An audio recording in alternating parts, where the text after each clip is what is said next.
there's a kind of a fundamental basis for post-traumatic slave syndrome. How many of you are familiar with post-traumatic stress disorder? Yeah. Okay, so these are things, I mean, most of you are people who are in the field that have done the work. You're here representing the people who are really in the trenches, and I appreciate and respect that. The theory very often, when people hear it, post-traumatic slave syndrome, I try to kind of get at kind of what's going on in the room. There's ambivalence, there's feelings of, you know, what? Come on now. What are we saying now about the slavery thing? It's over. You know, get over it. You know, we're done. We have that kind of feeling. And how possibly is she drawing a connection between something that happened so long ago in contemporary society? You know, come on, are you trying to find an excuse? Are you trying to blame people? You know, these are the natural kind of knee-jerk reactions to hearing the term post-traumatic slave syndrome. However, I would submit to you that, you know, it's based on research. So I did about 6 years of research specifically looking at violence. My area of focus is violence. And I'll cover that in my PowerPoint. Also, some of you may not be able to see points of the PowerPoint, but we're going to make it available to you. So you don't have to worry about it. There's a website where you'll be able to download my PowerPoint. Isn't that correct? Did I say that right? Okay, so that part you don't have to worry about. But I kind of want to set the ground so that we can all advance and move forward together. Now, the reason I do that, and the reason why I began that way, is because there's an assumption, a fundamental assumption, in a room this size with people very well educated, people very well exposed, that we're all entering this discussion at the same level. And we are not. I can guarantee you we are not. We all have our ideas and our beliefs, and then we all have our experience. For example, the people of color that are in the room, all the people of color that are in this room are arriving in this room at a different level because they have lived in this skin. And we're rarely given any kind of appreciation or understanding of what you have to live with walking through the world with this skin. So you kind of come in at a different level of awareness about the discussion. And then you have folks that come into this discussion that are educated around it, that are clear about it, but can't really empathize their way through it. In other words, it's not a feeling thing, it's a cerebral thing. So some people stay intellectual because that's a level of comfort. Nothing wrong with that. But very different from the person who lives in the skin. It is personal and it is emotional. Okay, so all of that's going on in this room even before we get started. But as people committed, you know, it may get a bit uncomfortable. But that's okay, because it's been uncomfortable living in this skin. It's been uncomfortable. And we have to learn how to deal with that discomfort and stay in the room. So when we look at the fundamental premise of trauma, and we understand the nature of trauma, we know that there have been other groups that we've looked at the etiology of contemporary behavior based on multi-generational trauma. One group, Jewish Holocaust, families of Jewish Holocaust, and the fact that the Jewish community is very, very clear about honoring that Holocaust. So much so that Spielberg will probably make another movie. And I'm not mad at him, because what he's doing is ensuring that the generations that come will never forget the Holocaust and its impact upon Jewish people. You'll look at folks throughout the world, even Aboriginal folks in the United States, where more focus is being done on what colonialism has done. We've looked at Japanese internment. We've looked at Australian Aboriginal folks. We've looked at multi-generational impact of trauma on people who have had tragedies like the tsunami victims. We'll look at everybody. But when it comes to looking at Africans, there's a visceral response. Oh, come on, let's not. Why are you? And it's a curious thing as a social scientist to me that you get so much pushback when you talk about Africa. And we look at the legacy of slavery. You get so much pushback, but more importantly is why do you get the pushback? See, as a social scientist, I'm less concerned with the material, which I'm clear about. I'm more interested in why the behavior. Why is there such reticence at looking at this issue? And the answer is, when you peel back the layers of this, we peel back everybody's layers. Everyone gets naked in this room, and that's not always comfortable. It's also very comfortable to talk about the other's pathology. And the reason why I think that becomes important is so that when we begin to engage in this discussion, we don't find ourselves falling victim to the fear, guilt, all of that stuff that's not useful to anyone. It's not useful. This means we're going to peel the layers back. And while 246 years, as it were, in American history of American chattel slavery, starting with 1619 to the ratification of the 13th Amendment in the United States, we're looking at 246 years of American chattel slavery.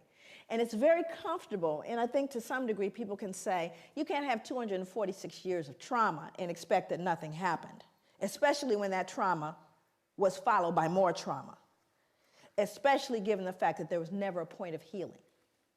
Not difficult to do the math here. This is not deep and philosophical. It really makes sense. But you know what else is true?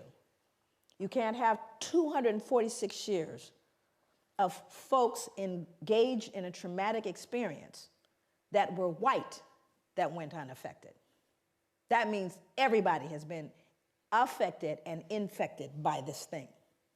So that's the part that gets uncomfortable, because it's usually okay to look at the other. We're going to look at everybody. This is going to be one where we really show the elephant in the room, and only for the purposes of recognizing that unless we do so, none of us can heal. This is not a process that any of us can do individually by ourselves. This is a collective process. And so therefore, we're all going to be engaged. And it's not just a pointing of fingers at anyone. It's recognizing that you and I, all of us, have been impacted by historical multi-generational trauma. Now, let's look at it very specifically. When we look at trauma in its very, clinical sense, my background, clinical psychology, understanding what trauma is, people can experience a single trauma, one trauma, indirectly, meaning that they didn't have to be present for the direct trauma. Meaning, say, for example, you all heard about 9/11 and taking down the buildings in New York, right? Yes? 9/11. Everybody in the world got told about that. Matter of fact, I think everybody in America got diagnosed with post-traumatic stress disorder as a result of that. But I would submit to you we were traumatized long before that. But there were individuals that were at ground zero, and I know them. My niece was in one of the buildings. So she decided, while she was in one of the buildings, they kept telling her, just stay where you are. They kept saying, stay where you are. We think people should stay where they are. She said, and everything in her mind said, get out. So she got out. Matter of fact, she leapt over the security guard to get out of the building. And it's a good thing she did. But during that time, there were people at ground zero, for example, like my niece. And there were people who watched it on television. And then there were people in other countries who heard about it. So there are varying levels of understanding around this trauma that happened in the United States. There were people at ground zero, were there, saw folks falling out the sky, got videotape footage of it, watched it on television, invited folks over and drank beer. Not traumatized. No trauma. There were people maybe in another country, in Brazil, saw it on television, in psychotherapy right now, can't get on planes, on medication, and people talk softly to them twice a week. So the variance in terms of those who are traumatized by a traumatic event and those who are not, we're unique as individuals. Everybody's not traumatized by a traumatic event, whether it's direct or not. But when we start talking about chattel slavery, we're not talking about one trauma. We're not talking about a specific event. We're talking about generations of trauma with no intervention. Based on what I know about sugar plantations, tobacco, and the Caribbean, what I know about American chattel slavery and the plantations there, does anyone right now ever recall mental health assistance to slaves? Anybody remember sending in the therapist after I sold off your son, daughter, raped folks? At any point? Never. Second question. After slavery was officially over, now you're free. Anybody remember any therapy then? We know it's been rough, it's been deep for you, it's been difficult. We're going to do a little group therapy. Anybody remember that? That would be no. Number 3, after slavery officially ended, both in the States, in the Caribbean, the British ended, do you remember whether or not trauma continued? Did the trauma continue for people of African descent? I need to know. Okay, so now let's do the math. Hundreds of years of trauma, no treatment. Freed, more trauma, no treatment. What do you do the math? Do you think there may be residual impacts of that trauma? Of course there is. It didn't end, friends, and it hasn't ended yet. So I think on one point, African people and people of African descent are extremely resilient. Matter of fact, I think we're a miracle. Far be it for us to pathologize or to look and cast this idea of weak and sick people. Oh, on the contrary, I'm profoundly resilient because we've done everything we've done thus far with no help, with not even the ability to have this discussion. As though it were possible, we escaped injury in all those hundreds of years and the years that follow. So this kind of journey I'm going to take you on is going to be one that really gives a perspective on what this trauma was, what it looks like, and clinically, what is post-traumatic stress disorder? What does it look like? Now, let me give you a little snapshot. We'll get into it in more depth a little later. But post-traumatic stress disorder, if in fact you are diagnosed with that, again, remember, direct or indirect trauma, here are some of the symptoms. A feeling of foreshortened future. Now, what does that mean? A feeling, well, you're not going to live long. How many of you are running into young people that don't believe they're going to make it past their 20s? Feeling of foreshortened future. Exaggerated startle response. Outbursts of anger. Difficulty falling or staying asleep. Hypervigilance. Right? These are symptoms of post-traumatic stress disorder. This is like DSM stuff, Diagnostic Statistical Manual of Mental Disorders. It's in there.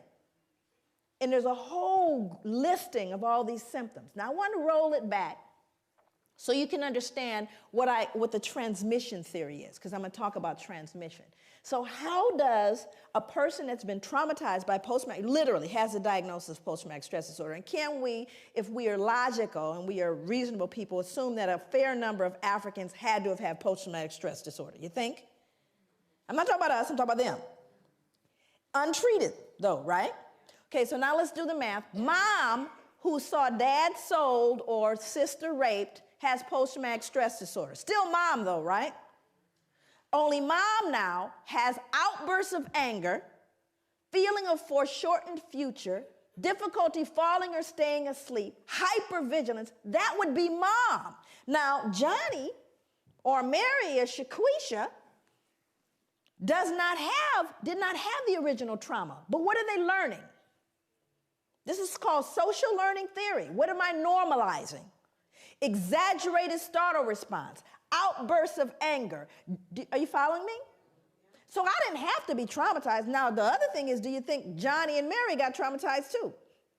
Do you see? So what happens in your environment, you learn from the significant others in your environment. And if they're broken, guess what you're going to be? You're learning from broken people. And you're normalizing that behavior. And then it becomes, years later, 2008, that's their culture. That's just the way they are. That's their culture. So there's poison in the cookies, right? But how are you going to tease out that poison? That means you have to look at the etiology of the behavior, which is what I spent many years doing. And it's not rocket science. This is not deep. Like I said, this is not required that, someone has, it's just common sense. How many of you in the room think you can cook? Come on now. I know it's a strange place. You all have the oddest food in the world. I'm trying to tell you that now. Those of you that know how to cook, who taught you how to cook? Mom, dad, family. Who you think taught them? Hello, social learning theory. You learn from those in your environment. And if they couldn't cook, yeah, likelihood is you can't either. Okay. So there's things that we don't question them. This is what goes in the curry. What are you talking about? This is how you make curry. Well, how you know? Because that's the way my mother made it. Well, maybe, she didn't get the recipe right. Actually, I wrote Post-Traumatic Slave Syndrome, the book, which is here. The book is called Post-Traumatic Slave Syndrome, America's Legacy of Enduring Injury and Healing. I recently have written a study guide, which is being edited now. But the reason why I wrote the book is really to put a name to what I was looking at. I started to look at behaviors in African people and people of African descent. A long time, people ask me all the time, I just was interviewed by ABC, and they wanted to know, where did this come from? It came from growing up black. No, there's nothing deep there. I grew up looking at black folks and wondering why we behaved the way we did. Very little had to do with white people. Very little. I was looking at black people, and I wanted to understand our behavior. I am 50 years old, and I remember looking at people who were, growing up in South Central Los Angeles. That's where I grew up. My parents are from the South, from Louisiana, and from Belize. And one of the things that I started to notice are certain behaviors that black people engaged in that I started realizing, not just African Americans, African Caribbean people, I came here, heard the same thing, behaviors around what we look like. Like, for example, I would hear people, and most people here, white or black or wherever you are in the spectrum, you've seen the behavior and wondered about it. I know you have, because I wondered about it. Where you have black people that aren't black. How many people have met black people that actually aren't black? Now, this is an interesting phenomenon. These are black people that will tell you before, first of all, they certainly look black to me. They look black, but they don't say they're black. I've got quite a bit of Indian in me. Did I mention that a lot of my family are from, all of a sudden there's something else, right? And you're looking going, sure could have fooled me, you look black to me, right? Now, this would be something that I could ignore if it stopped when I was a child in South Central, but it didn't. You could hear it in rap music today. Same behavior. Matter of fact, the rap videos, they just need to clone the same girl, right? I could draw her right now, what she looks like. The little wavy hair, and, she's black, but not too black. Okay? And what is that about? What is its etiology, and why does it persist? That means that it's an intracultural phenomenon that's being passed along through generations. But why? What is this self-loathing that I see in contemporary black folks? I'm not going back to slavery. I'm talking about today, who hate and despise the reflection in the mirror. That's what I wanted to know. So that's what led me on my journey, if you will. Again, not an unusual journey. In of course, I'm going to kind of pop back and forth through British history and American history. James Madison was a very important figure in American history, President of the United States, 1751 to 1836. He said, blacks are inhabitants, but as debased by servitude below the equal level of free inhabitants, which regards the slave as divested of 2/5 of the man. This is called the 3/5 compromise. And what they were trying to figure out is, what are we going to do? How are we going to count these black folks? Because, based on how many people you have residing in a particular state, the more representatives you can send to the House of Representatives, and thus the more power that particular state can wield. So the question was, how do you count the slaves? Well, Southerners, who of course enjoyed slavery, they wanted to count them. They said, yeah, count them. That gives us more power. Where the Northerners saw it as an opportunity to abolish slavery, said, well, you can't count them because you don't consider them human. How can you count people who have absolutely no freedom that you do not count or treat as human beings? So the agreed upon solution is to count 3/5 of a state's total slave population. And so as a result, they became 3/5 of a man, divested of that. But it's almost as though you're not talking about a human being anymore.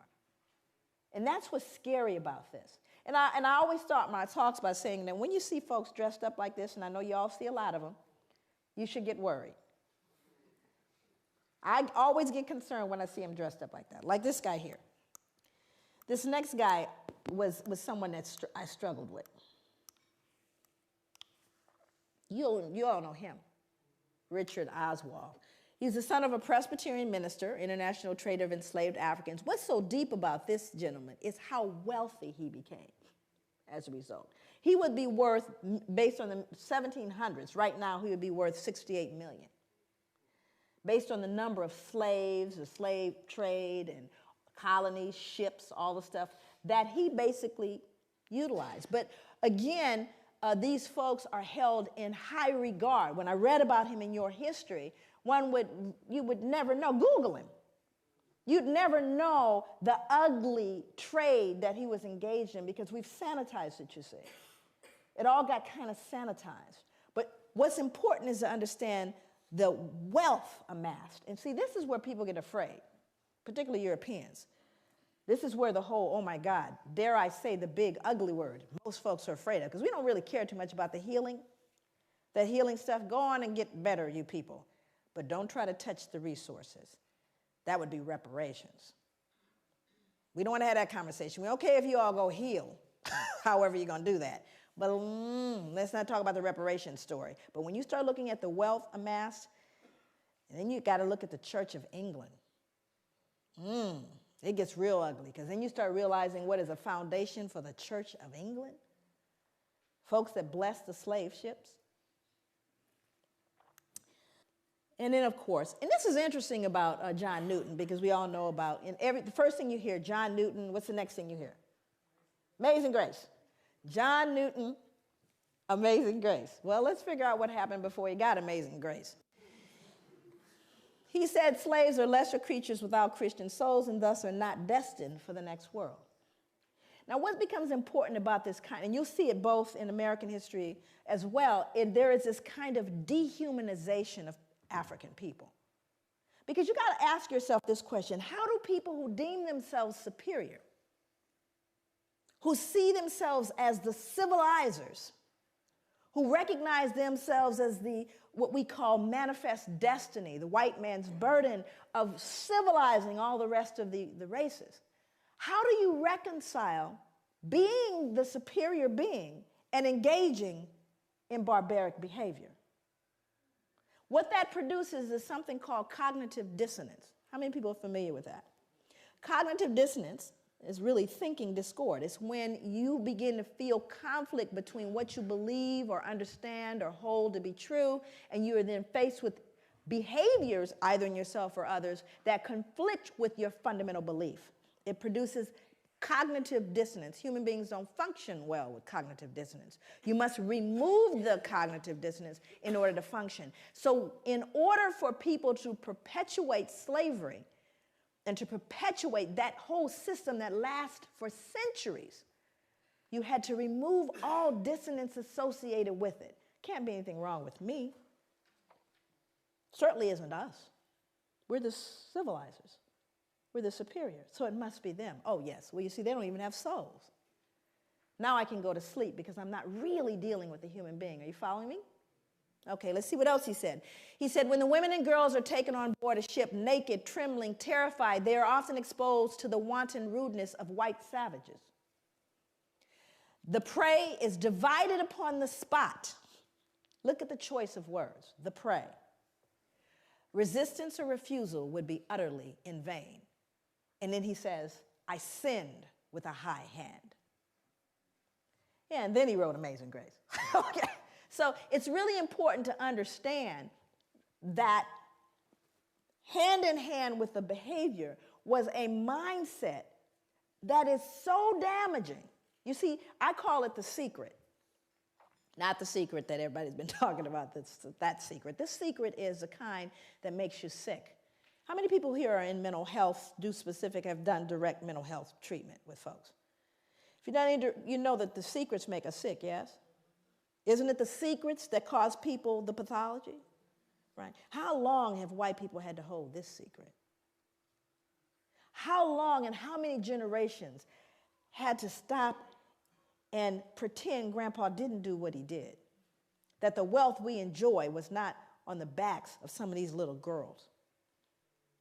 Think about how long one had to keep that secret. And the only thing you could do is either pathologize the other. It's all their fault, because it certainly wasn't great-granddad. Look how well he dresses. Do you understand what I'm saying? So when I say that this pathology goes hand in hand, I kid you not. Then you have science. And whenever we are in a process of trying to legitimize things, it's so amazing. You know, people always say this to me, even black people, when they hear about post-traumatic. Because you know it's not correct unless you can count it and measure it, right? Science is the final. It is the number one.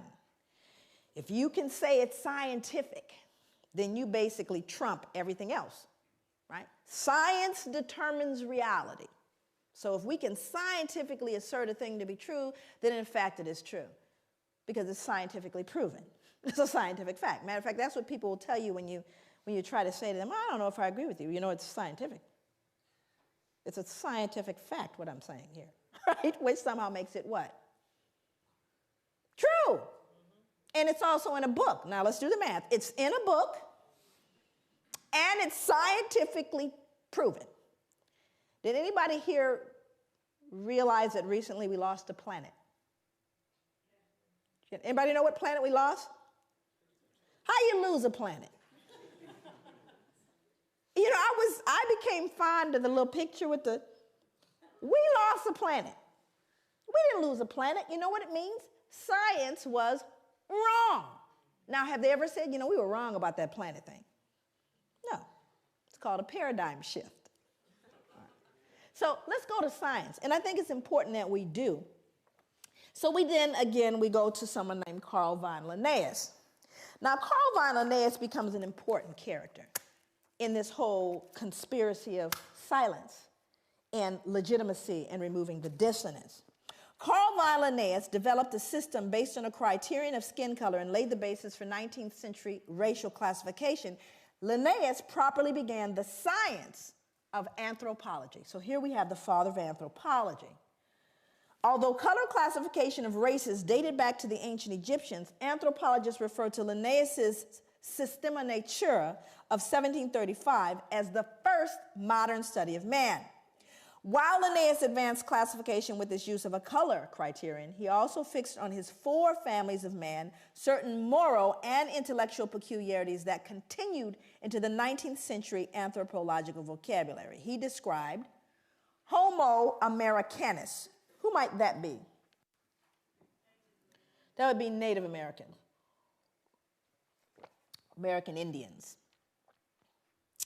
Homo Americanus. And what did he say about them? He said they were reddish, choleric, obstinate, contented, and regulated by custom. Homo Europaeus, as white, fickle, sanguine, blue-eyed, gentle, and governed by laws. Homo Asiaticus, that'd be Asians, as sallow, grave, dignified, avaricious, and ruled by opinions. And Homo Afer, as black, phlegmatic, cunning, lazy, lustful, careless, and governed by caprice. These insights into what Linnaeus defined as racial character, personality traits, behavior, intelligence, language, and a host of other related categories were transmitted into subsequent attempts at a science of classification and became more fixed than the races themselves. Not a shred of science here. But it is in a book. And it's touted as science. And what's more important, you know, my students, I teach graduate students in social work. And they'll say, but Dr. Leary, my God, we're looking at 1707 to 1778. We are, right? After all. But do you not hear these same attributions today? You know, those blacks, they're lazy, you know, all of the exact same, am I telling the truth? In your newspapers, in your accounts of them, do you not hear these very same things? So does it matter that it started in 1707 and 1778 and has no scientific merit? That's multi-generational, is it not? It's being passed along. Part of the swallowing into the social gullet. Those are the beliefs, you see. So it doesn't matter whether it's true or not. And thank you, Carl von Linnaeus. Again, he's removing the cognitive what? Don't they deserve to be treated the way we treat them? Have we not just justified what we've done? After all, I just told you this is who they are. We're not wrong. We're just trying to keep the domestic tranquility. Makes sense. I'm having a clicker thing. There we go. Johann Friedrich Blumenbach. Just look at him. He's not right. We could tell already. But he had to contribute his part as well. He says, now this man, Johann Friedrich Blumenbach, he was an individual. How many of you are familiar with the term Caucasian? Oh, yes. Then you know Johann. He designated 5 races or varieties of man in the second edition of his work on the natural variety of mankind. His division into Caucasian, Mongolian, American, Ethiopian, and Malayan races, with the added Carl von Linnaeus descriptive peculiarities, became the subsequent basis of most 19th century anthropomedical studies. While Carl von Linnaeus founded his system principally upon skin color, Blumenbach considered a combination of color, hair, skull, and facial characteristics as fundamental means for classifying the 5 varieties of man. Central to his study was the Caucasian, a term which he originated. He took the name Caucasian, listen for the science, from Mount Caucasus because its southern slope had cradled what he felt to be the most beautiful race of men, the Georgian. The Caucasus near Mount Ararat, upon which the biblical ark came to rest after the flood, seemed the appropriate source for the original race of man. No science yet. Now I'm going to quote him. These are his words. For in the first place, the stock displays, as we have seen, the most beautiful form of the skull, from which as a mean and primeval type the others diverge by most easy gradations on both sides the 2 ultimate extremes, that is, on the one side the Mongolian, on the other the Ethiopian. Besides, it is white in color. Anybody here ever met a skull that wasn't? Besides, it is white in color, which we may fairly assume to have been the primitive color of mankind. Zippity-doo-dah, no science, nothing to found this whole thing. He figured white skull, humanity began white. It's scary, but it's in a book, and it's touted as science, and we swallowed it without question. But race is a concept of society that insists there is genetic significance behind human variations in skin color that transcends outward appearance. However, race has no scientific merit outside of sociological classifications. There are no significant genetic variations within the human species to justify the division of races. Mankind is one. We are one humanity. Isn't it a shame that we are still debating that in 2008? But the reason why we continue to debate it is we still try to reconcile the ugly stuff that we've never dealt with. We still want to say they deserved it, so no one has to feel bad about all of those little babies dying and ignoring the ravages of Africa and killing young black males and urban cities, and disproportionate imprisonment and disproportionate disparities in health. Oh, it must be their fault. How do you reconcile it? You see, rather than deal with it, we just continue to try to justify the behavior. Thomas Jefferson, you all know him? Yes, he's one of my favorite people, actually. I close out my book with a soliloquy from Thomas Jefferson. I actually end my book with it. Because Thomas Jefferson made a statement. Here's a man highly regarded in the United States. I mean, there are more statues of him than probably anybody. And he made a statement towards the end of his life. He says, "Indeed, I tremble for my country when I consider that God is just and that his justice cannot sleep forever." You see, it haunted him to his grave because Thomas Jefferson knew. He knew what would happen. Matter of fact, he predicted exactly what we're dealing with today, what happened between people of African descent and those of European descent. Predicted it. He was a bright man. How do you reconcile behaving in such a barbaric way? Well, let's see what he said. He said blacks smelled bad and were physically unattractive. Well, this was inconsistent with his behavior because, you know, he fathered slaves, Sally Hemings. So it didn't smell that bad, huh? Now, here's a more important one. He said we required less sleep.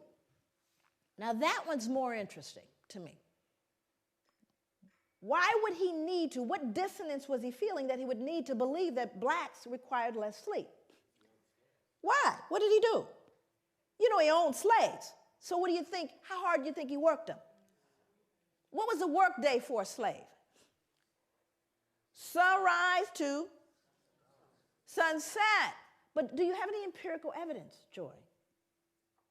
Can you prove that? Because you know, if you can't write it, you know, count it and measure it, it didn't happen in European culture. Is that correct? You got to count it and measure it. How many of you have measurable objectives? Measurable outcomes. You better measure it. I don't care if you tell them. Can you tell your boss really, truly, at the end of the year, we're doing better now? I've been to work every single day I've watched, and I can guarantee you we're doing better. Is that going to fly? That would be no. That means you have to count it and measure it. And if you didn't count it and measure it, it didn't happen. So when you start looking at the notion of requiring less sleep, that's an interesting thing because I have to believe if I work you that hard. And boy, I got humbled when I found out how hard folks worked in the sugar plantations. Ooh-wee, I got humbled by how hard folks in the Caribbean were worked. But what I decided to do is I looked at the Library of Congress. Most of my work over the 9 years that it took to write the book, 6 years of that was research. The other part of it had to do with doing interviews of elders and reading slave narratives, and there are thousands of them. This is just one taken from the Library of Congress. Sarah Gudger from North Carolina wrote, "Never known nothing but work, never knew rest, felt like my back was going to break. This the gospel truth." Then I looked at what happened in the sugar plantations, and this was amazing. One final set of grim numbers underlines the way slaves on sugar plantations like Codrington, was a plantation in Barbados, were systematically worked to an early death. When slavery ended in the United States, slaves imported over the centuries had grown to a population of nearly 4 million. When it ended in the British West Indies, total slave imports of well over 2 million left a surviving slave population of only about 670,000. More than twice as many slaves were shipped to the island of Jamaica alone than all 13 North American colonies combined. The Caribbean was a slaughterhouse. In fact, the reason why there was more importation of slaves to these plantations is because they died so frequently. They were treated so badly, ate so poorly, that females never reached their menstrual cycles. They never actually started their menstrual cycles, so they couldn't reproduce, you see. And so many of them died, they had to import more. That's how treacherous was, you lazy black folks that you are. Isn't that ironic, though? What's so ironic is black people run from the shame of feeling like they're perceived as lazy. I mean, I live with that so much that when I would go to hotels, I would leave it cleaner. Because your mother, everybody's mother taught you, leave it cleaner than you found it. So black folks are so hypersensitive, I was cleaning up the hotel room because I wouldn't want anyone to think I'm dirty, right? Now, other people in the audience that are of color, how much harder did your parents tell you you had to work to get to even? How much harder? You had to work twice as hard. Now, how come I knew that about you? How come I knew that? Think about it. And yet at the same time, white people think we're lazy, you see? But we're so hypersensitive because of the shame right? And then our ancestors were worked to death, to death. Recently, they unearthed the slave cemetery. They unearthed actually a slave cemetery in New York City. It's on Wall Street, by the way, in the shadow of the bull. Unearthed the slave cemetery, and they still to this day they're struggling. They recently, have done a lot in terms of commemoration. I went to it took me everything to get to it. They had it blocked off so you couldn't get to it, but because they didn't want to deal with it. You can't just bulldoze a cemetery. So here in all these skyscrapers, in the middle of it is this little cemetery, and there are slaves in that cemetery.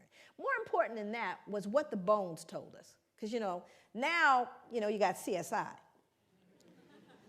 Hell, I can go in there and tell you what's going on now.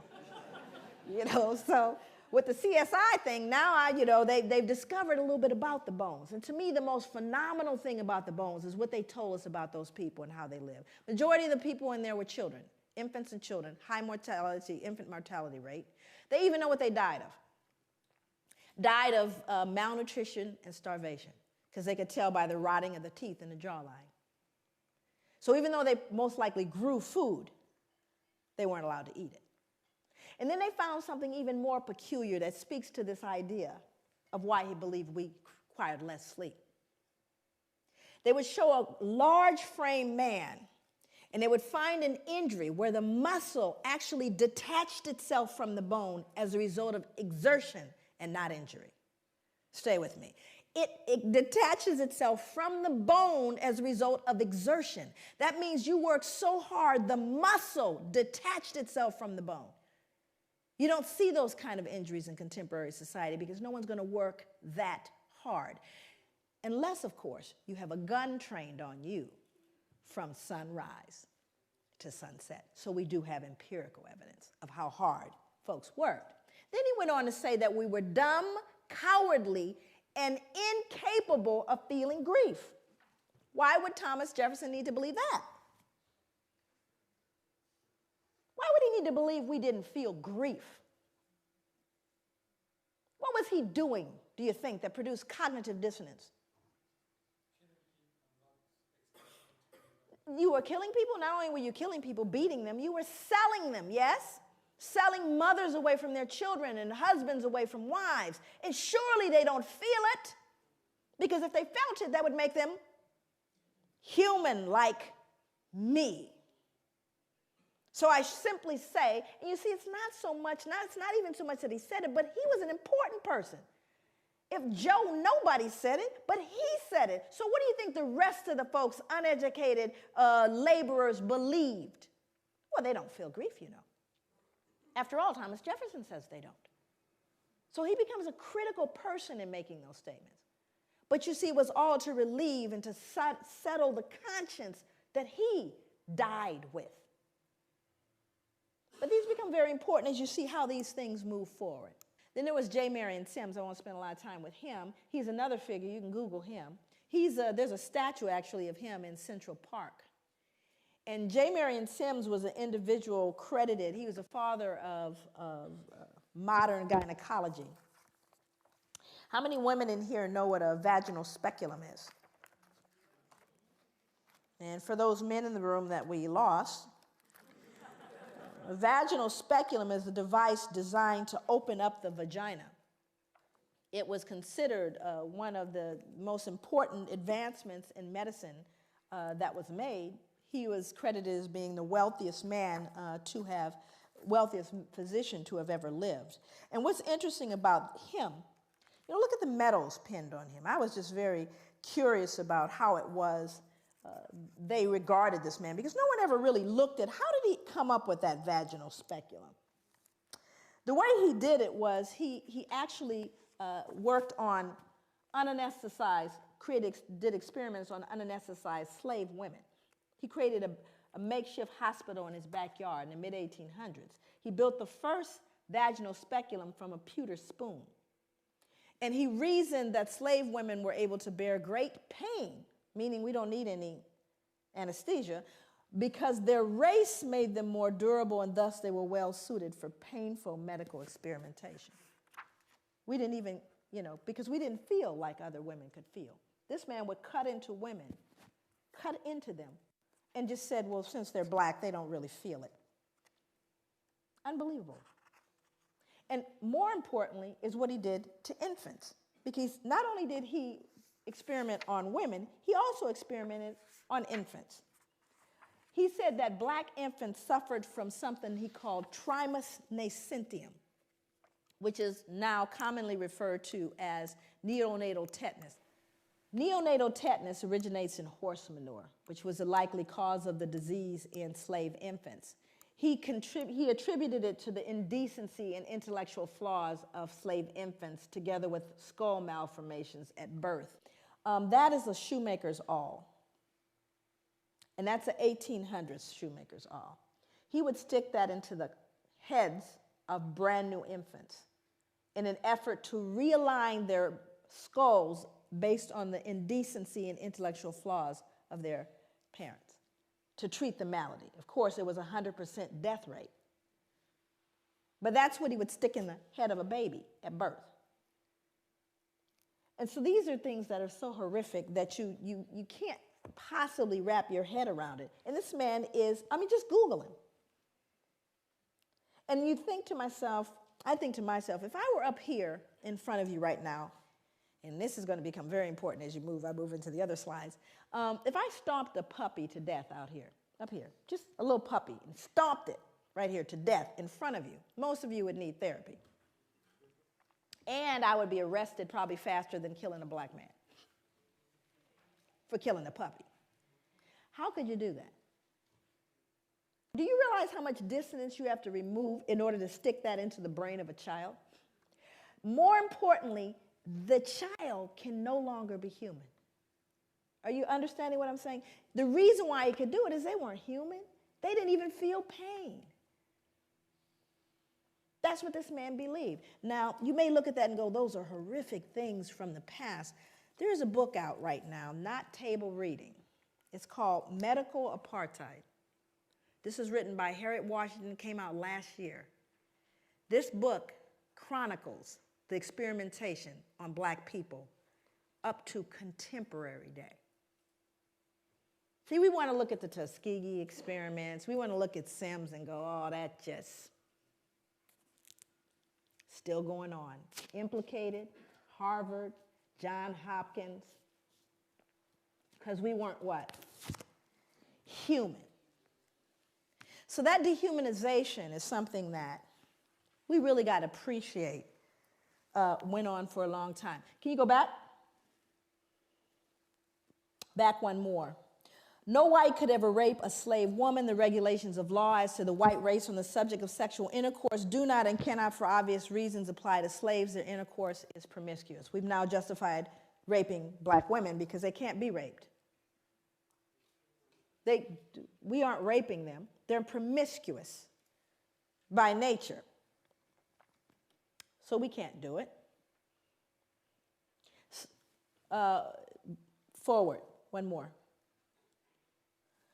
The fact that white men could profit from raping their female slaves does not mean that their motive was economic. The rape of slave women by their masters was primarily a weapon of terror that reinforced whites' domination over their human property. Rape was an act of physical violence designed to stifle black women's will to resist and to remind them of their servile status.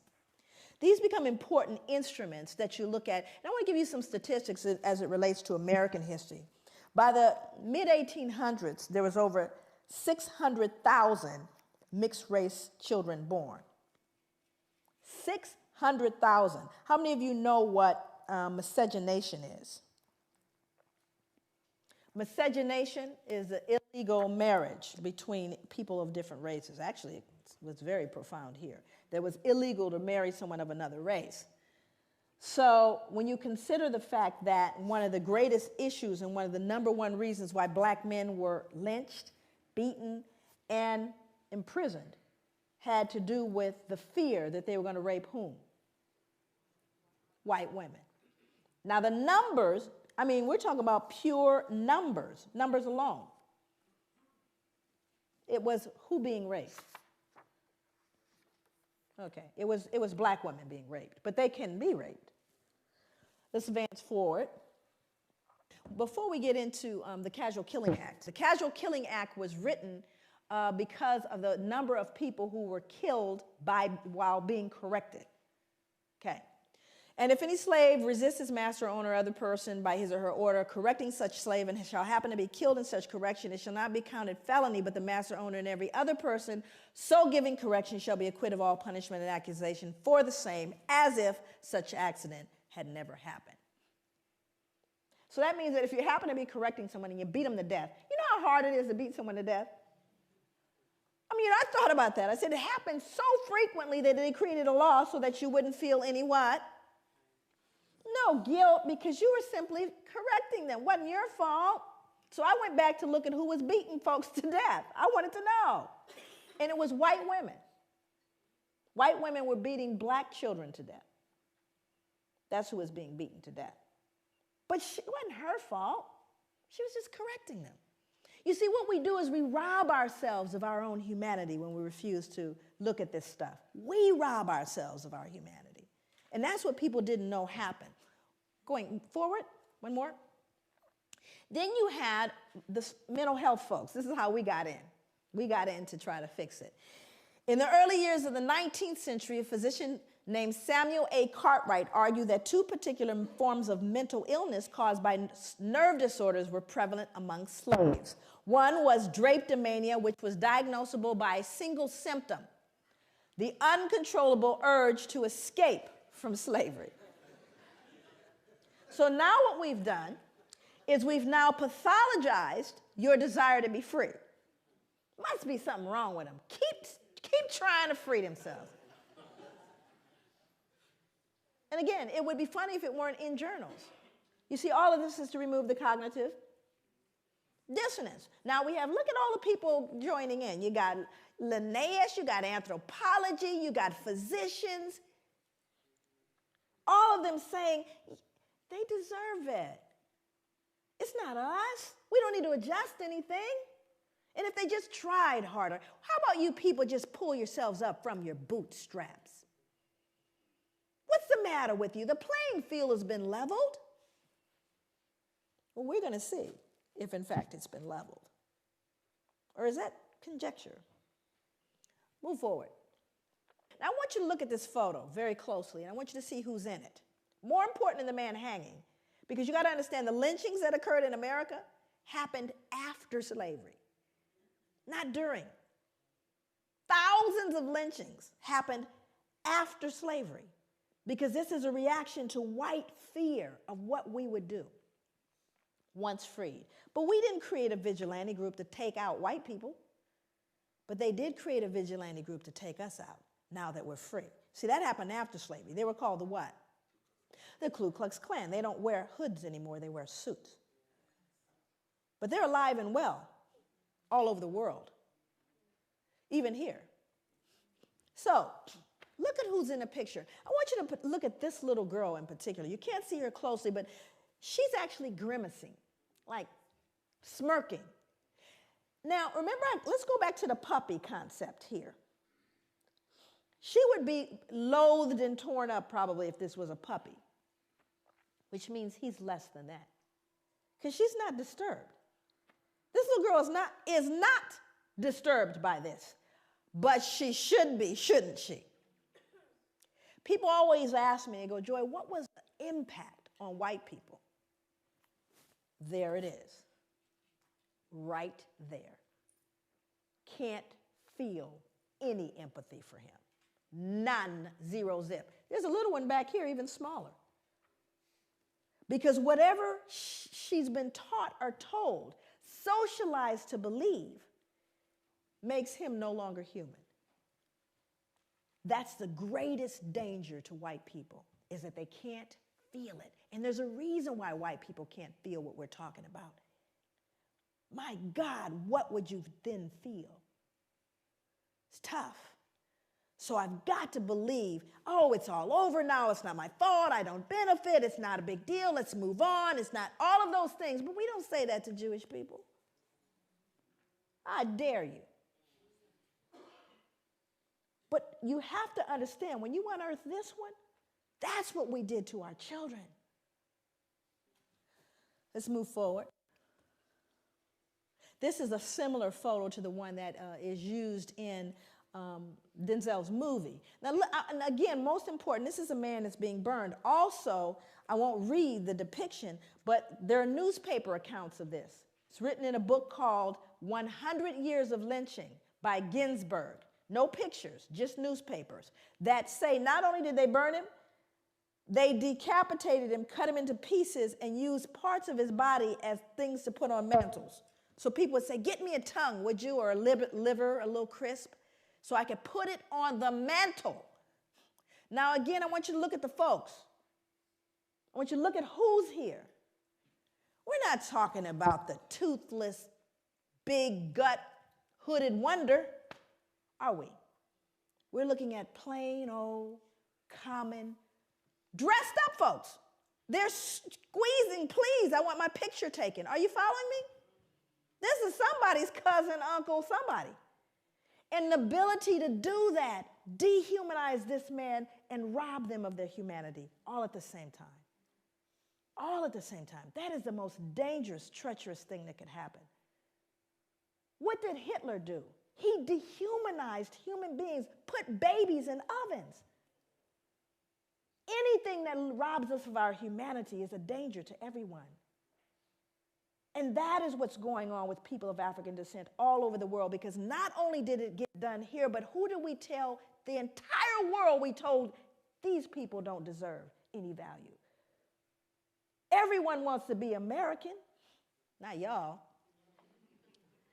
But when we go, I mean, I literally go to countries all over the world. America sets the standard, and thank God for what happened later. Let's move forward. So a lot of people start saying, well, y'all got free, right? Y'all are free, everything's fine. Because see, whenever you talk about post-traumatic slave syndrome, people get locked there. So there's a myth that after slavery ended, the playing field was leveled. Was it? Remember, all the lynchings occurred after slavery. That wasn't during, after slavery. So you had black sharecropping. Now, we didn't get a lot of black history in our schooling. I have 4 degrees, and 3 of them advanced degrees. Never did I get black history. I got about 2 pages of black history, and one of them, what page was a picture? And there was a picture of the little folks with the cabin. You probably saw the same picture. It's a little cabin, the little guy on the porch with the banjo, little children running, frolicking about, eating watermelon, right? Everybody happy? And we certainly need little Mary and little Johnny to believe that they were happy. The slaves were happy people. And they had a nice place to live.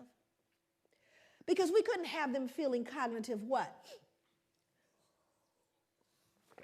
Not little Mary.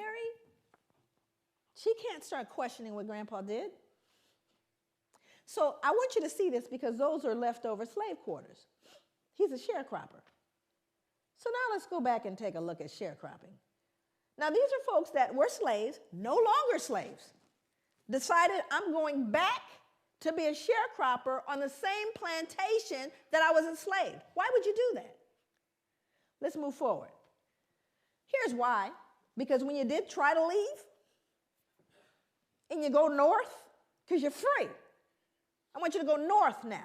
I live in Oregon, right? That's where I live. Here we go.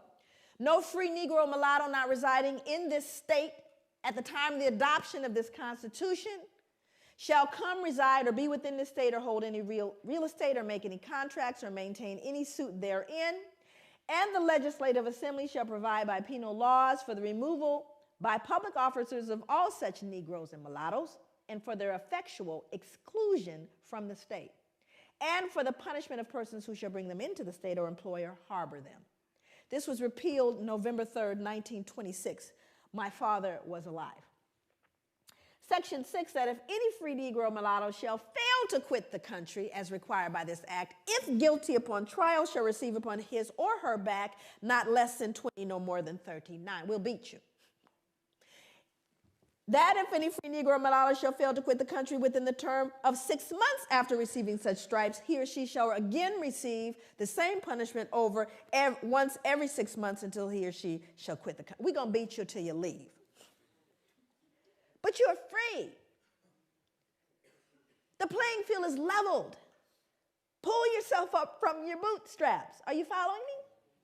So he went back to the plantation. Let's go back. He went back to the plantation to be a sharecropper because that's the only place he could live.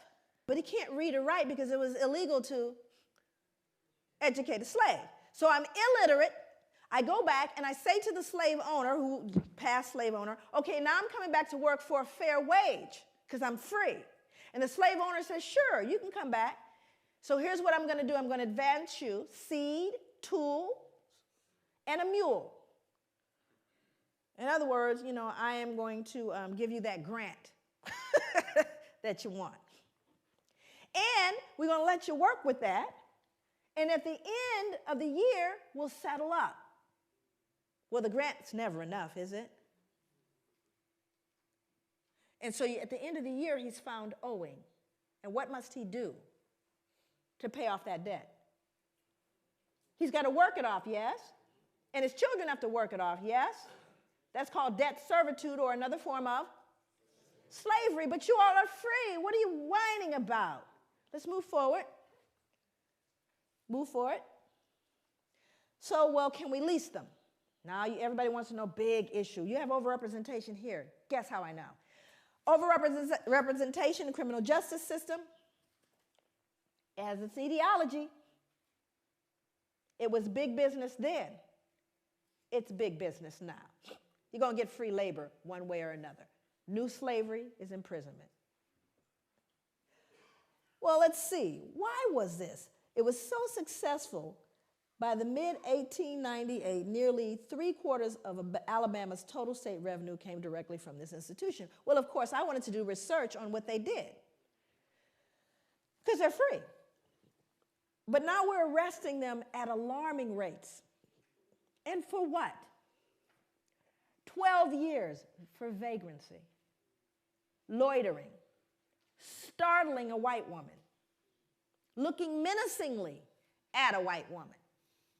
That's what they got 10, 12, 15 years for. And many of them, 25%, died under convict lease, more than during slavery, because there were no protections, because now we have another label to justify our behavior towards them. And what's their new label? Well, after all, they're convicts. They're criminals. Don't they deserve it? Do you see what I'm saying? So when did it end, is the question. Move forward. You all heard about Katrina, yes? Yeah. See, I was there. My family's from Louisiana. I went to the 9th Ward. Sometimes you can't pay attention to what the news says. It's important to actually go eyeball what's going on, which was very interesting, because it was one of the most horrific events I'd ever seen and probably will ever see in my life. Well, black folks were just simply treated differently. Did you notice that? Here's the good news about Katrina. Everybody noticed it. So all the rest of the world, where we learned, send us your poor, your huddled masses yearning to breathe free, your democracy, your equality. They said, what happened with that Katrina thing? All that stuff y'all talked about. Well, let me read this. This is from Associated Press, taken straight from the newspaper. In the front, actually, the top part here is actually a woman, but they think it's a man. Anyway, it says, a young man walks through chest-deep floodwater after looting a grocery store in New Orleans on Tuesday, August 30th, 2005. Same body of water down here, excuse me. 2 residents wade through chest-deep water after finding bread and soda from a local grocery store. Now, same event, same water. White people, black people. We've told you what you see now. That removes your what? Dissonance, because these people can't be perceived as looting. They're white people. White people don't loot. Now, the truth of the matter is, I don't care what any of them are doing. It doesn't matter, but I'm going to still the social conscience by letting you know, don't forget, this is a looter. Matter of fact, what you last heard was that they were looters and rapists. Did you not? So don't they deserve it? That wasn't back in, slavery though, was it? Now we're going to kind of move into operationalizing that to look at what is it, how do we begin to connect that behavior, that history to what we're dealing with and what you're dealing with right now and what we're seeing. And very often people say, well, is everything post-traumatic slave syndrome? Obviously, that would, trivialize all the work. We cannot lay squarely on the shoulders of post-traumatic all the problems that we see, nor can we place all the problems squarely on the shoulders of white people or any of the above. So hopefully we won't digress into anything that is that foolish in terms of a discussion. Because, that's another thing that happens in terms of trying to deal with the pushback around this. Then we move into extremes, and it tends to dilute the realities that are going on. So hopefully we're way beyond all that. Well, now she's saying everything is post-traumatic. No, I'm not. And most of my work, my background is really in the field, doing work in the community and grassroots. That's where my training was in terms of my clinical work. And just, the fact that I've always been, this work started on the ground. It didn't start here. Matter of fact, I got the attention of places like Oxford and Harvard and, the Ivy League and major institutions, even the FBI, but those were things that happened after I started doing the work on the grassroots level. And so for me, my commitment is to healing. So this is not an exercise in some kind of broad intellectual esoteric. It's really about how do we then take this information and help a person extricate themselves from behavior that they've learned and or been socialized to believe, black and white, and everyone in the middle that has been affected by this. What do we do? So this is kind of looking at the contemporary kind of reflection of the trauma, which is white supremacy and terrorism. That continues. We see that on a daily basis in the United States as well as here. This book is called Breaking Rank by Norm Stamper. Norm Stamper is a 34-year police veteran. He was a chief of police for the cities of San Diego and Seattle. This is a white man wrote this book called Breaking Rank, and he really did. So all I can tell you is he broke rank. I've been trying to meet Norm. Norm travels quite a bit, and he gets a considerable amount of death threats because of what he's done. But he talked about, and this is contemporary, and remember, that's what we're looking at. How does it reflect itself today? I've heard some police officers refer to prostitute slayings or to the slayings of blacks as misdemeanor murders, employing an unofficial code for them, NHI, which means no human involved.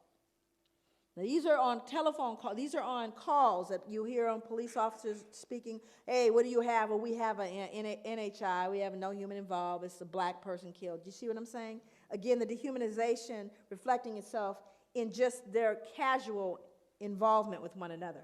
San Diego cops confessed to a myriad other acts of discrimination, including additionally dehumanizing the references to blacks on a radio call, Justin 1113 nigger. 1113 is a code for an injured animal. How many people think they understand what racism is? Show of hands.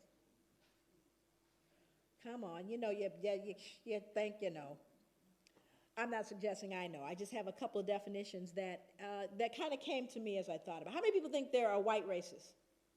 That there are white racists out there? How many think there are black racists out there? Okay. Now, this is an interesting thing because this becomes important as we begin to define concepts. Now, I do that. I usually define concepts all the way. But one of the things that I do is I try to help people get a picture of what I mean by racism. So tell me how it is. The first category is white racism, then we'll deal with black racism. So white racism. Tell me the ways in which white racism adversely impacts the lives of black people.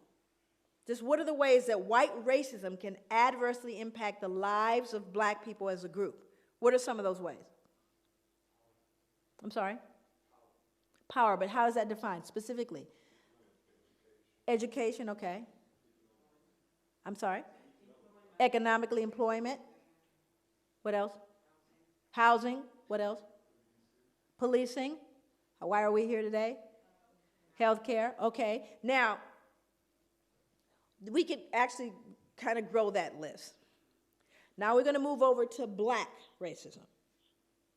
Tell me the ways in which black racism adversely impacts the lives of white people as an entire group. Thank you. The reason why you become silent, there's one that always comes up, and that's fear. White people are afraid of black people. They are afraid of us. And it's a very interesting thing because black people know it. We know white people are afraid, but you have to start getting into the psychology. What are you afraid of? Why are you afraid?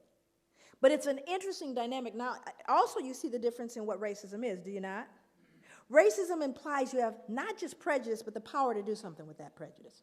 Now, I don't like you, not only that, but I'm going to control whether you can get, I may say I hate you. I hate white people. I hate them. It's not going to change you getting that, loan when you go to the bank. I can hate you all the way to the bank. Not going to change. Do you see the difference? That whereas white racism says, not only do I not like you, but I'm going to change the impact of where you can live. I'm going to determine with that racism where your powers are. You following me? And I'm talking about as a group, not an individual, because people said, I remember when my uncle didn't. I'm not talking about your uncle. I'm talking about the whole group. I'm not talking about an incident. That's a difference. But white people are afraid. So let's get into how this fear impacts criminal justice. Because if white people in this room are afraid of black people, guess who else is afraid of black people? Only they have guns. So, now let's look at what he said. Simply put, white cops are afraid of black men. We don't talk about it. We pretend it doesn't exist. We claim color blindness. We say white officers treat black men the same way they treat white men, but that's a lie. And here's a big one. In fact, the bigger, the darker the black man, the greater the fear. Any big black men in here? You got a big old bullseye on you, even if you got the suit on. And it's the truth, because statistics bear it out. The African community knows this. Hell, most whites know it. Yet, even though it's essential, if not the defining ingredient in the makeup of police racism, white cops won't admit it to themselves or to others. He goes on to talk about actually learning it in the academy. Norm Stamper, he told on everybody. He had folks indicted. He now lives in a cabin on a mountain somewhere in the San Juan Islands. That's where he lives. Nobody knows where he lives because he knows they're coming after him, and they have. This is a statement from the book also. Race and class discrimination are all too real in every phase of the criminal justice system, from arrest to sentencing. Impoverished black defendants, and this is going to sound familiar to you, are far more likely to wind up on death row than richer middle-class whites, or the 3,000, and of the 3,700 inmates now awaiting execution nationwide, 43% are African American. Black defendants are not accorded the same due process rights as whites. Their cases are not given the same scrutiny and consideration afforded to white defendants. Not now, not ever, not in this country. This is what the man said. It was dismal. But he doesn't believe it's possible in the current system. So what we have to realize is we need to be realistic about that. So what I have to do is teach my sons how to navigate this, do I not? Doesn't matter what I think and, oh, baby, we are the world. No, this is real. You do have a bullseye on you. When you're in the elevator with the only white woman there, and you're the big black man, she's clutching her purse and she's worried. That's a reality. And if you startle her too much, it used to mean you get lynched. Matter of fact, I think she could scream rape now and you'd get taken down. Now, this is interesting because this has to do with women. My father used to say if a white man has a cold, a black man has pneumonia. And if a black man has pneumonia, a black woman has cancer. It just kind of figures out that way. In 1986, on-duty California Highway Patrol Officer Craig Payer strangled a San Diego State University student named Kara Knott and threw her body off a 70-foot bridge. Motive, she'd resisted his sexual advances. Now let's go back and understand that, and this is an interesting thing. I worked with adolescent and adult male and female prostitutes for 5 years. I don't want you to get that confused. I'm not an ex-ho. I've actually had people say, gosh, she's come along, she used to be. She's done so well. So somehow when I say that, people think I've never been in the life, okay? I work with adolescent, adult, male and female prostitutes as a case manager counselor, okay? And during that time that I worked with folks, it was very interesting to see the perspectives and the behaviors and the attitudes that people had about prostitutes. I mean, when folks want to be, if you want to start off as a serial killer, just go kill the prostitutes. Nobody cares. They don't even CSI don't investigate the prostitute slayings, right? But when we begin to see what's been happening with particularly women of color, you know, just historically, women of color have been fodder for white men. Now, what started in the backwoods or in the cabin with the slaves, it never went away, you know. And I want to speak to this because this is a tough one to swallow too. But imagine they did a study back actually in the 80s, and they asked men across the board, cross races, if you could get away with sexually assaulting a woman, raping a woman, in other words, and there's no possible way that you'll get, you know, penalized for it, or you ever get, how many of you would consider doing it? This is just regular Joe, go to work with the kids. 70%. 7-0. Said if I could do it, I would do it. Imagine being able to do that for a couple hundred years with impunity. Imagine, you don't have to worry about, you know, you talk about pedophilia and all that. Imagine being able to buy that. And then you could beat it to death, too, and get another one. I know it's tough to wrap your head around, but what happens to an appetite created like that? Where you could rape a black woman anytime you wanted to, and it wasn't considered rape because she was promiscuous. Hundreds of years. We're not talking about a few years. Hundreds of years. Protected by the law. No moral. You could go to church. It was all good. Where do you think that went after slavery ended? It didn't go away because guess who's the number one? You got folks who are pimping the women, and then you got the ones that are buying them. And who's buying them? Same middle-aged white males between 35 and 60, married with children. 5 years I work with them. These are the Johns. Still are the Johns. And still are getting hold of some of that black body. Are you following me? This is really important to know. It just mutated into something else. So now we have to figure out a way within the legal perspective to deal with these women who are out of control. My cautious guess is that 5% of America's cops are on the prowl for women. Women, you need to get concerned. 5% of any police department. In other words, there are folks who become police officers because they're predatory. That's why. Think about it. We know where pedophiles go, don't we? You go where there are children. Thank you.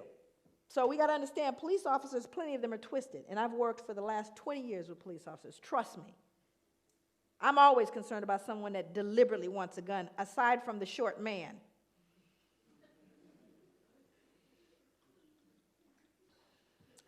In a department the size of Seattle's, that's 63 police officers. In San Diego, 145. In New York City, 2,000. The average patrol cop makes anywhere from 10 to 20 unsupervised contacts a shift. If he's on the make, chances are a predatory cop will find you or your wife, your partner, your daughter, your sister, your mother, your friend. That's in general. And you see, you get a freebie when you have a person of color because they have no rights. It is not hard to understand why people of color, the poor, and younger Americans did not and do not look upon the police as, quote, theirs. Compare and contrast. Are the police, as an institution, known for their protection of the innocent against deception, or do they deceive the innocent? Do the police protect the weak against oppression or intimidation, or do they oppress and intimidate the very people they've sworn to protect? Again, we're not talking about anybody that just fell off a truck. We're talking about a 34-year police veteran who went back, by the way, to get his PhD. Now, this was a study I did, the research I did. Now, let me explain kind of the basis of this research. 200 African-American male youth, 100 of whom are incarcerated, right? 100 of whom are not, but are from the same neighborhood. That was my, the group that I was working with. So one of the things that I wanted to do over here on the right side, what you see is my dependent variable, what I'm trying to predict. And what I'm trying to predict is the use of violence. So what I discovered was the most significant predictor of African American adolescent violence, when I did the multiple, in other words, I put all the variables together to see out what was most significant. The baseline variables of witnessing and victimization, we already know they're going to fall out because they're baseline. We already know that, was respect. The most important predictor, respect. Think about that. How do you get respect as African-American male, period, but a male youth 16 in your society? How does he get respect? Got to get it, though, because he's not going to roll up in a corner and bawl and die somewhere. He needs to get respect. And as black people, I say this all the time out in here, that we can ill afford to swallow whole what is called cultural. We can ill afford to swallow that because there's poison in the cookies. And the only way to get the poison out of the cookies is not someone from the outside looking in, but those who are living in this to be able to look at themselves and assess it with a level of dignity, a level of safety that perpetuates a sense of well-being and healing. Thank you so much.